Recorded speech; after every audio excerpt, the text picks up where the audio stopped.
سے پہلے لا الہ الا اللہ کی آواز ہندوستان کی دھرتی پر اتری ہے، یہاں سے پیدا ہوئی ہے۔ سب سے پہلے منو نے اوم کی عبادت کی ہے۔ اوم ایک ہے، اللہ ہے، ایک ہے، اس کا کوئی شریک نہیں ہے۔ میں جو بات کہہ رہا ہوں وہ کہہ رہا ہوں اور صحیح کہہ رہا ہوں، میں نے اس مسئلے پر غور کیا ہے۔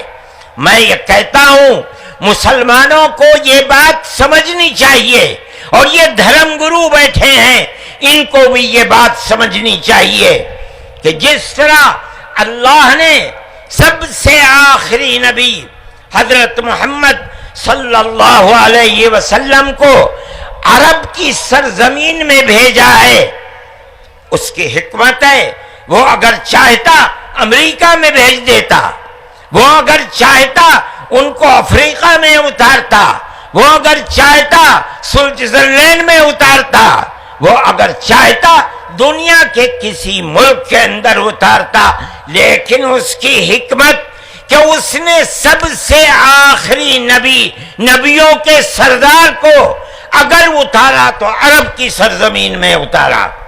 بالکل اسی طرح مسلمان اور ساری دنیا سمجھے کہ بالکل اسی طرح نبی اول الزمان کو، حضرت آدم کو جو نبی تھے، سب سے پہلے ان کو بھارت کی دھرتی کے اندر اتارا۔ اگر وہ چاہتا تو آدم کو افریقہ میں اتار دیتا، اگر وہ چاہتا تو آدم کو عرب میں اتار دیتا، اگر وہ چاہتا روس کے اندر اتار دیتا، لیکن نہیں۔ وہ بھی جانتے ہیں، ہم بھی جانتے ہیں، ہمارا عقیدہ ہے، حدیث سے عقیدہ ہے کہ آدم کو دنیا میں اتارنے کے لیے اس بھارت کی دھرتی کا انتخاب کیا گیا۔ ان کے پاس کوئی آسمانی کتاب نہیں ہے۔ میں نے بڑے بڑے دھرم گروؤں سے پوچھا کہ آدم جو سب سے پہلا آدمی ہے آسمان سے اتارا، اللہ نے اتارا، وہ آدمی کس کی پوجا کرتا تھا؟ کوئی نہیں تھا۔ دنیا کے اندر تنہا ایک آدم تھا، اس آدم کو کہتے کیا ہو؟ لیکن چونکہ کوئی آسمانی کتاب نہیں ہے اس لیے لوگ مختلف باتیں کہتے تھے، لیکن بڑے بڑے دھرم گرو یہاں تک پہنچے، انہوں نے کہا کہ ہم اس کو منو کہتے ہیں۔ صحیح بات ہے، ہم آدم کہتے ہیں، یہ منو کہتے ہیں۔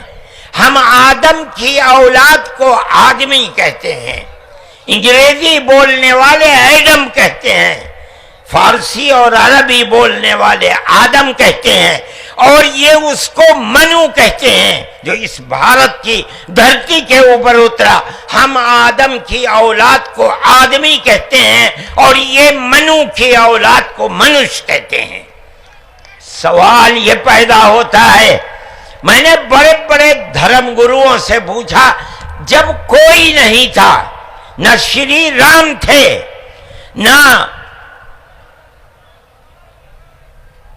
برہما تھے، نہ شیو تھے، جب کوئی نہیں تھا تو سوال پیدا ہوتا ہے کہ منو پوجتے کس کو تھے؟ کوئی کہتا ہے کہ شیو کو پوجتے تھے، لیکن ان کے پاس علم نہیں ہے۔ بہت کم لوگ یہ بتاتے ہیں کہ منو کچھ نہیں تھا دنیا میں، وہ اوم کو پوجتے تھے۔ میں نے کہا اوم کون ہے؟ بہت سے لوگوں نے کہا کہ وہ ایک ہوا ہے جن کا کوئی روپ نہیں ہے، کوئی رنگ نہیں ہے، وہ دنیا میں ہر جگہ ہے، ہوا ہر جگہ ہے۔ انہوں نے آسمان بنایا، انہوں نے زمین۔ میں نے کہا کہ ارے بابا، انہی کو تو ہم اللہ کہتے ہیں، انہی کو تو تم ایشور کہتے ہو، اسی کو تو ہم اللہ کہتے ہیں۔ فارسی بولنے والے خدا کہتے ہیں، انگریزی بولنے والے گاڈ کہتے ہیں۔ اس کا مطلب یہ ہے کہ منو ایک اللہ، منو یعنی آدم ایک اوم یعنی ایک اللہ کو پوجتے تھے۔ یہ ہمارے ملک کی تاریخ ہے، یہ دنیا کے دھرموں کی تاریخ ہے۔ کوئی ثابت نہیں کر سکتا کہ اوم یعنی آدم اللہ کو چھوڑ کر جس اللہ نے اپنے ہمارے عقیدے کے مطابق ان کے پتلے کو پہلے دھرتی کو پیدا کیا، دھرتی میں مٹی پیدا کی، اور جتنے رنگ اور جتنی طرح کی مٹی تھی سب مٹی میں سے تھوڑا تھوڑا لے کر اللہ نے یعنی اوم نے اپنے ہاتھ سے آدم یعنی منو کے پتلے کو بنایا۔ اسی لیے حدیث میں آتا ہے کہ جتنی طرح کی جتنے رنگ کی مٹی تھی آدم کی اولاد، منو کی اولاد، منش کی اولاد اتنے ہی طرح اتنے ہی رنگ کی بدلی۔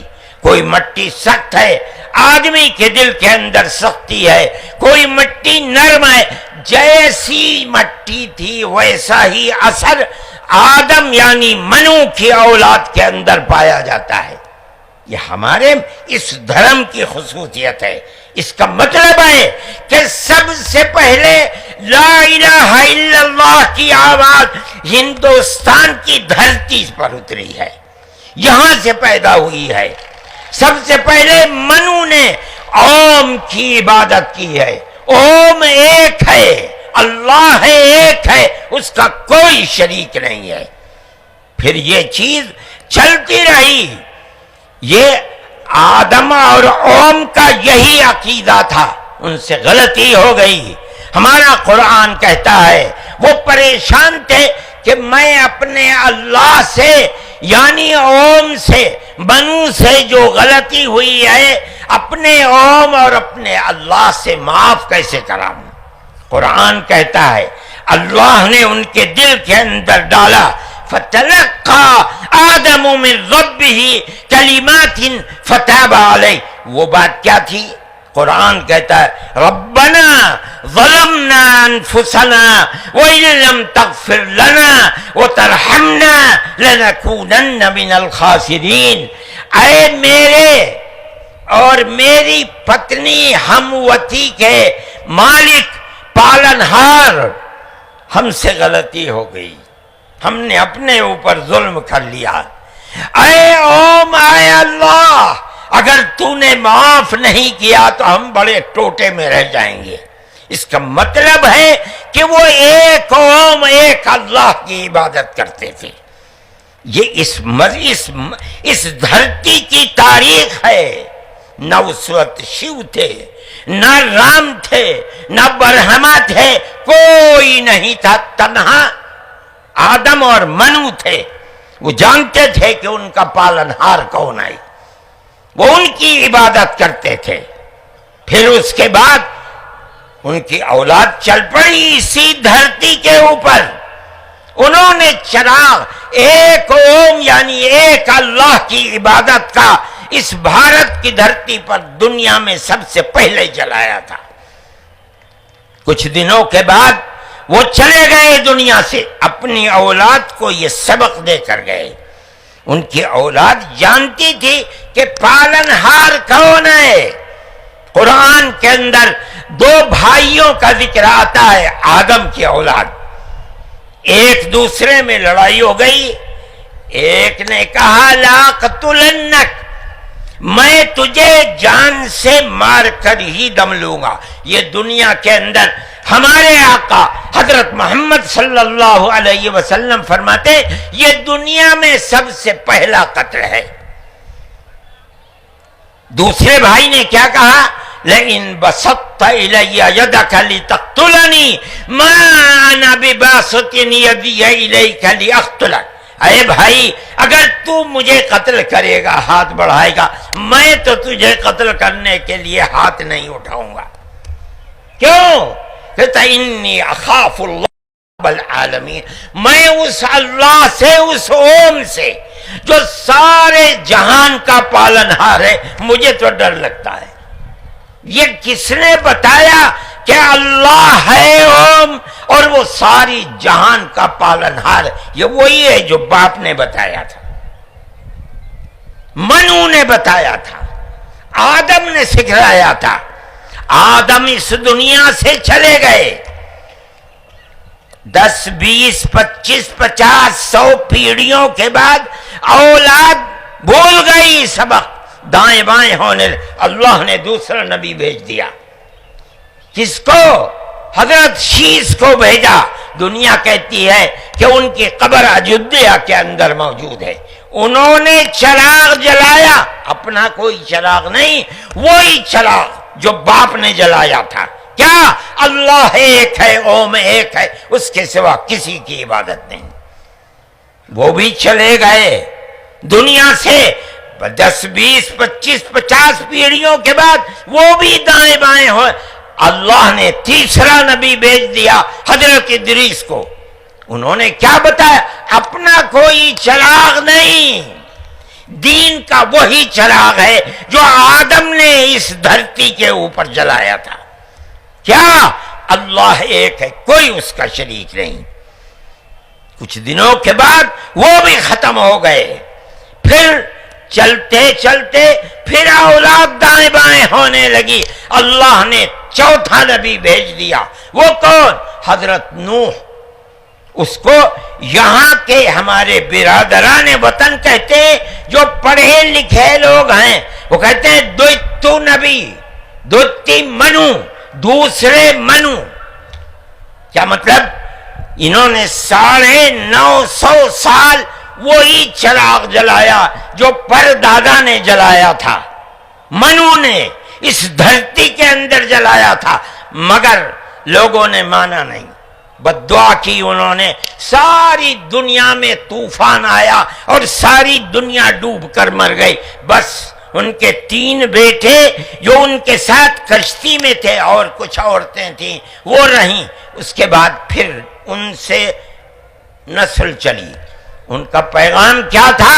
قرآن کہتا ہے وَلَقَدْ أَرْسَلْنَا نُوحًا إِلَىٰ قَوْمِهِ فَقَالَ يَا قَوْمِ اعْبُدُوا اللَّهَ مَا لَكُم مِّنْ إِلَٰهٍ غَيْرُهُ.